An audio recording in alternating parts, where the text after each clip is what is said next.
علی بھائی اگلا سوال ہے، قرآن حکیم کی وہ کون سی آیت مبارکہ ہے جو ہمارے پیارے نبی صلی صلی اللہ اللہ علیہ علیہ وسلم وآلہ پر وسلم۔ سب سے پہلے نازل ہوئی؟ اسی طرح وہ کون سی آیت مبارکہ ہے جو اللہ کے محبوب صلی اللہ علیہ وسلم پر صلی اللہ سب علیہ سے وآلہ آخر میں وسلم۔ نازل ہوئی اور اس کے بعد آپ صلی اللہ علیہ وسلم دنیا فانی سے کوچ فرما گئے؟ انا للہ و انا الیہ انا راجعون۔ للہ و انا الیہ راجعون۔ صلاۃ بر محمد و آل محمد، اللہم صلی علی محمد و علی آل محمد۔ دیکھیں جی، جہاں تک تو ابتدائی آیات کا تعلق ہے تو اس پہ تو پوری امت کا اجماع ہے، اہل سنت کا بھی، اہل تشیع کا بھی۔ صحیح بخاری اور مسلم کی متفق علیہ حدیث ہے سیدہ ختیجہ کے حوالے سے، جو سیدہ عائشہ سلام اللہ علیہا نے روایت کی ہے کہ نبی الاسلام کی مبارک زندگی کا جب 40واں سال آیا تو آپ کا دل دنیا سے اچاٹ ہو گیا، اور سیدہ ختیجہ آپ کو کھانا باندھ کے دے دیتی تھیں، آپ غار ہرا میں عبادت کے لیے چلے جایا کرتے تھے۔ مکے کے بالکل قریب ہے، نظر بھی آتا ہے وہاں سے وہ ہرا کی پہاڑی۔ تو پھر آپ کچھ دن وہاں مشغول رہتے تھے عبادت میں، اسی دوران اس غار کے اندر نبی صلی اللہ علیہ وآلہ وسلم کے پاس ایک فرشتہ آ گیا۔ پہلے تو اس حدیث سے یہ کلیئر ہو گیا کہ آپ علیہ السلام اپنا زاد راہ ساتھ لے کے جاتے تھے۔ یہ جو لوگ کہتے ہیں نا کئی سال تک کھائے پیے بغیر زندہ رہے، تو یہ سب جھوٹی باتیں ہیں اور سب فراڈ ہے۔ اور اگر کوئی یہ کرامت بھی اسے بتاتا ہے تو یہ کرامت بھی نہیں ہے، استدراج ہے۔ نبی علیہ السلام سے بڑا کون اللہ کا محبوب ہو سکتا ہے؟ ان سے زیادہ کس کی کرامات ہو سکتی ہیں، معجزات ہو سکتے ہیں۔ تو ایک دن جبرائیل علیہ السلام انسانی شکل میں سامنے آئے اور غار میں اچانک ظاہر آئے، تو نبی علیہ السلام اس سے گھبرائے تو اور کہنے شروع ہو گئے۔ نبی علیہ السلام سے عرض کیا انہوں نے، اقرا، آپ پڑھیے۔ تو آپ علیہ السلام نے عرض کیا، بلکہ فرمایا، ما انا بقاری، میں تو پڑھا ہوا نہیں ہوں۔ تو پھر اس نے آپ علیہ السلام کو یوں اپنے ہاتھوں میں لے کے بغل گیر ہوا اور زور سے بھینچا۔ نبی علیہ السلام کہتے ہیں انتہائی زور سے، جس کی مجھے تکلیف بھی محسوس ہوئی۔ پھر چھوڑا اور کہا اقرا، آپ پڑھیے۔ تو میں ما انا بقاری، میں تو پڑھا ہوا نہیں ہوں۔ یہ آپ کا معجزہ تھا۔ سورۃ العنکبوت میں آتا ہے، اگر آپ اس قرآن کے نزول سے پہلے لکھنا پڑھنا نہیں جانتے تھے، اگر آپ جانتے ہوتے تو یہ چیز کافروں کو شک میں مبتلا کر دیتی۔ یہ کتاب آپ نے خود لکھ لی ہے، یہ آپ کا معجزہ تھا۔ 3 دفعہ جب اس طرح ہوا تو پھر نبی علیہ السلام کو جب انہوں نے کہا تو پھر انہوں نے پڑھا، اقرا بسم ربک الذی خلق، خلق الانسان من علق، اقرا وربک الاکرم الذی علم بالقلم، علم الانسان ما لم یعلم۔ یہ 5 آیات، یہ پہلی وحی تھی جو سورۃ علق پارہ نمبر 30 میں 96 نمبر پہ آ رہی ہے سورت ترتیب میں قرآن کی، لیکن نازل ہونے میں پہلی 5 آیات اس کی نازل ہوئی۔ پھر آپ علیہ السلام کے اوپر ایک کیفیت طاری ہوئی، آپ واپس آئے، سیدہ ختیجہ سے کہا مجھے کمبل اڑا دو، تو سیدہ ختیجہ نے کہا کہ آپ مہمان نواز ہیں، بے کسوں کا سہارا بنتے ہیں، اللہ تعالیٰ آپ کو کبھی بھی اکیلا نہیں چھوڑے گا، آپ تو اتنے داد رسی کرنے والے ہیں، لوگوں کے کام آنے والے ہیں، اللہ تعالیٰ آپ کی مدد فرمائے گا۔ پھر ورقہ ابن نوفل کے پاس لے گئیں، جو ان کے کزن تھے سیدہ ختیجہ کے۔ انہوں نے جب یہ حالت دیکھی تو کہا کہ یہ وہی ہے جو موسیٰ علیہ السلام کے پاس آئی تھی، تو آپ کو عنقریب اللہ تعالیٰ رسالت کے منصب کے اوپر فائز کرے گا۔ پیدائشی تو آپ تھے پیغمبر، لیکن مبعوث بعد میں ہوئے۔ اس وحی سے آپ صرف نبی بننا آپ کا مبعوث ہونا ہوا۔ رسول تو اس وقت ہوں گے جب آپ کو بھیجا جائے گا امت کی طرف۔ تو جب آپ اس طرح کا اعلان کریں گے تو میں آپ کی مدد ضرور کروں گا۔ اور اس نے پھر ایک بات کی کہ یہ مکے کے لوگ آپ کو یہاں سے نکال دیں گے۔ تو حضور علیہ السلام گھبرا گئے کہ یہ تو مجھ سے اتنا پیار کرتے ہیں۔ تو انہوں نے کہا آپ سے پہلے بھی جس نے بھی توحید کی بات کی ہے نا، اس کے ساتھ یہی ہوا ہے۔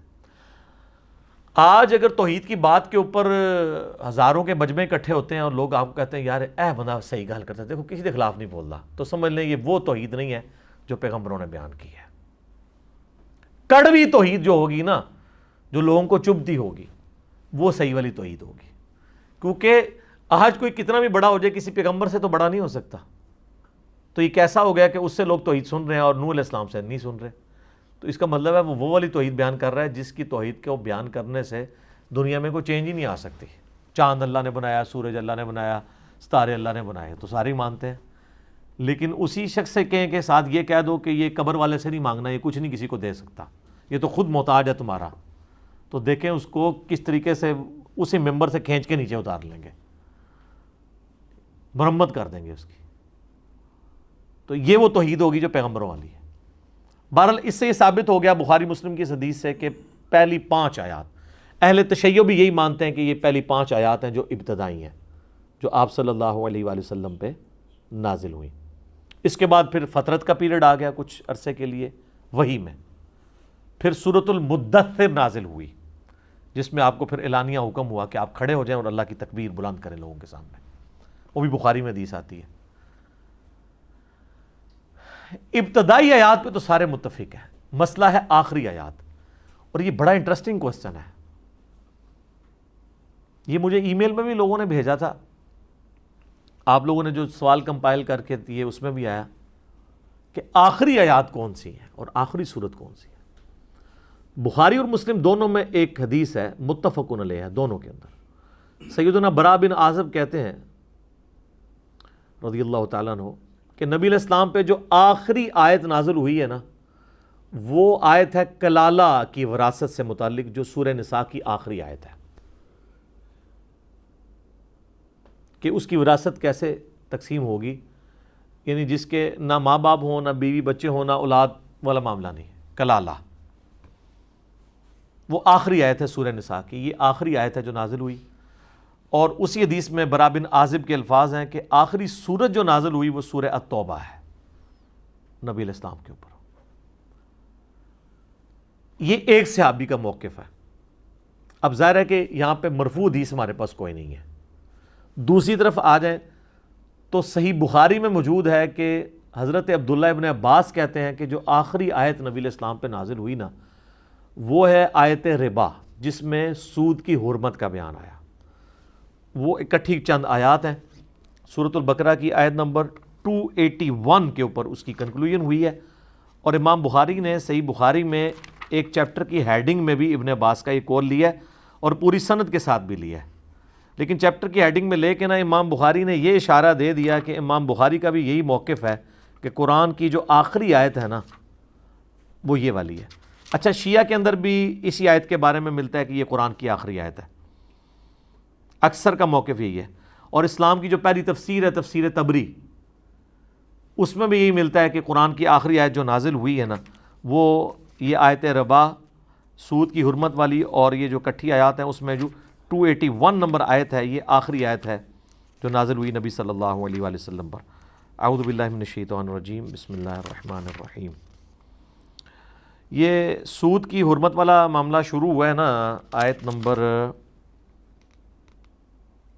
274 سے، الذین ینفقون اموالہم باللیل والنہار، یہاں سے ترغیب دلاتے ہوئے پھر اس میں یہ آیات بھی آئی ہیں کہ جو لوگ سود کھاتے ہیں وہ اس طرح قیامت والے دن اٹھائے جائیں گے جیسے شیطان نے مس کر دیا ہو، اللہ اور اس کے رسول کا اعلان جنگ ہے۔ پھر اس میں جو آخری آیت آیت ربا کے کانٹیکسٹ میں ہے نا، وہ یہ ہے 281، وَاتَّقُوا يَوْمًا تُرْجَعُونَ فِيهِ إِلَى اللَّهِ، ڈر جاؤ اس دن کے معاملے میں جب تم لوٹائے جاؤ گے اپنے رب کی طرف، ثُمَّ تُوَفَّى كُلُّ نَفْسٍ مَا كَسَبَتْ وَهُمْ لَا يُظْلَمُونَ، پھر اس دن ہر جان کو اس کے کیے ہوئے اعمال کا بدلہ دیا جائے گا اور ان پر کوئی ظلم نہیں ہوگا۔ کتنی سٹرونگ آیات ہے۔ اس رب کا تقوی اختیار کرو کہ تمہیں مرنے کے بعد جس کی طرف لوٹایا جانا ہے، اور پھر اس دن قیامت کے دن تمہیں پورا پورا بدلہ دیا جائے گا ان اعمال کا جو تم دنیا میں کرتے تھے، اور کسی پہ ظلم نہیں ہوگا۔ یہ آیت ہے جی قرآن کی آخری آیت جو سورۃ البقرہ میں آیت نمبر 281 ہے۔ یہ ابن عباس کا موقف ہے اور یہی سٹرونگ لگتا ہے۔ اور صحیح مسلم میں ہے کہ آخری سورت جو نازل ہوئی ابن عباس کا موقف ہے وہ ہے اذا جاء نصر اللہ والفتح، جس میں بخاری میں آتا ہے نبی علیہ السلام کی وفات کی خبر تھی۔ تو لیکن اس میں بھی تطبیق بنانی پڑے گی، کیونکہ اس میں تو ہے کہ جب فتح آ جائے، اس کا مطلب ہے کہ فتح مکہ ابھی تک نہیں ہوئی۔ تو فتح مکہ کے بعد بھی قرآن نازل ہوا ہے، اگرچہ تھوڑا ہوا ہے لیکن ہوا تو ہے، اور یہ تو فتح مکہ سے بھی پہلے کی ہے۔ تو سورہ التوبہ جو ہے اس میں تو کئی آیات فتح مکہ کے بعد ہی ظاہر نازل ہوئی ہیں، کوئی غزوہ تبوک تو بعد میں تھا۔ تو اس میں آپٹیمل سلوشن یہی ہے کہ پوری سورت کے طور پہ جو آخری سورت نازل ہوئی ہے نا وہ سورہ الفتح ہی ہے، کیونکہ سورہ التوبہ مکمل بعد میں نازل نہیں ہوئی، سکیٹرڈ فارم میں ایز اے سورت یک مشت پوری سورت اکٹھی جو نازل ہوئی ہے نا آخری سورت وہ سورہ فتح ہے، سورہ اذا جاء نصر، سورۃ النصر، سورہ فتح نہیں، سورۃ النصر، اذا جاء نصر اللہ والفتح۔ اور باقی جو ٹکڑوں کی فارم میں ہوئی وہ سورہ التوبہ ہے، ظاہر ہے غزوہ تبوک کا اس میں موجود ہے ذکر، اور وہ تو نبی علیہ السلام کا 9 ہجری کا آخری غزوہ ہے۔ اب رہ گی وہ آیت جو اکثر لوگ پیش کرتے ہیں، سورۃ المائدہ کی آیت نمبر 3، الیوم اکملت لکم دینکم واتممت علیکم نعمتی ورضیت لکم الاسلام دینا۔ تو یہ آخری نہیں ہے، اس میں تو صرف یہ بتایا گیا کہ دین مکمل ہوا ہے، یعنی شریعت مکمل ہوئی ہے، باقی تو کئی چیزیں چل رہی تھی نا۔ بخاری مسلم میں حدیث ہے کہ یہ آیت جو ہے وہ نبی علیہ السلام کے آخری حج کے موقع پر نازل ہوئی ہے کہ آج کے دن ہم نے آپ کا دین آپ پہ مکمل کر دیا، تو اس کے بعد بھی آپ 2.5-3 مہینے تو دنیا میں آپ نے گزارے ہیں، ٹھیک ہے۔ تو ان احادیث میں نہیں ملتا یہ آخر میں نازل ہوئی ہے، یہ ضرور ملتا ہے کہ یہودی آ کے کہتا ہے، بخاری مسلم میں الفاظ ہے، امیر المومنین آپ کی کتاب میں ایک آیت ایسی اگر ہم یہودیوں پہ نازل ہوتی تو ہم اسے عید کا دن مناتے۔ تو انہوں نے کہا ہمیں تو خوب معلوم ہے کہ یہ آیت کب نبی علیہ السلام پہ نازل ہوئی تھی، وہ 9 ذی الحجہ ہی کا تو دن تھا، یعنی یوم عرفہ تو پہلے عید کا دن تھا۔ اور ترمذی میں موجود ہے کہ ابن عباس کہتے ہیں اللہ نے تو ہمیں پہلے ہی اس دن 2 عیدیں دی تھیں، ایک جمعے کا دن عید کا دن اور دوسرا یوم عرفہ کا دن عید کا دن، 2 عیدیں اس دن جمع تھی جس دن یہ آیت نازل ہوئی کہ دین مکمل کر دیا ہے۔ اس میں یہ نہیں ہے کہ کتاب مکمل ہو گئی ہے، دین مکمل ہوا، جو شرعی احکام بیان کرنے تھے وہ بیان کر دیے۔ لہٰذا اس کے بعد اگر کوئی آیت نازل ہوئی ہے سورہ توبہ کے آیت کے کانٹیکسٹ میں یا کسی اور صورت کے کلالہ کے اعتبار سے، کیونکہ بخاری مسلم میں کئی احادیث ہیں جو یہ بتاتی ہیں کہ کلالہ والی آیت ہی آخری لگتی ہے آیت، تو وہ بھی اپنے کا درست ہے۔ آخری آیات اور آخری صورتوں کے بارے میں اختلاف ہے، جتنا کچھ تھا میں نے آپ کو بیان کر دیا۔ پہلی کے اوپر سب متفق ہیں، آخری کے اوپر اختلاف پایا جاتا ہے، اور وہ اب اختلاف بھی بڑی نوعیت کا ہے، وہ دونوں طرف جو احادیث ہیں وہ بخاری مسلم کے اندر ہے، تو اس طریقے سے اس کو ڈینائی نہیں کیا جا سکتا۔ لیکن ان ساری باتوں سے پتہ چلا کہ اسلام میں اس چیز کی اہمیت نہیں ہے کہ کون سی آیت اور صورت پہلے نازل ہوئی ہے، کون سی بات، اصل یہ ہے کہ آج کی ڈیٹ میں یہ پورا قرآن آپ کے سامنے ہے، آپ نے اس پہ عمل کرنا ہے۔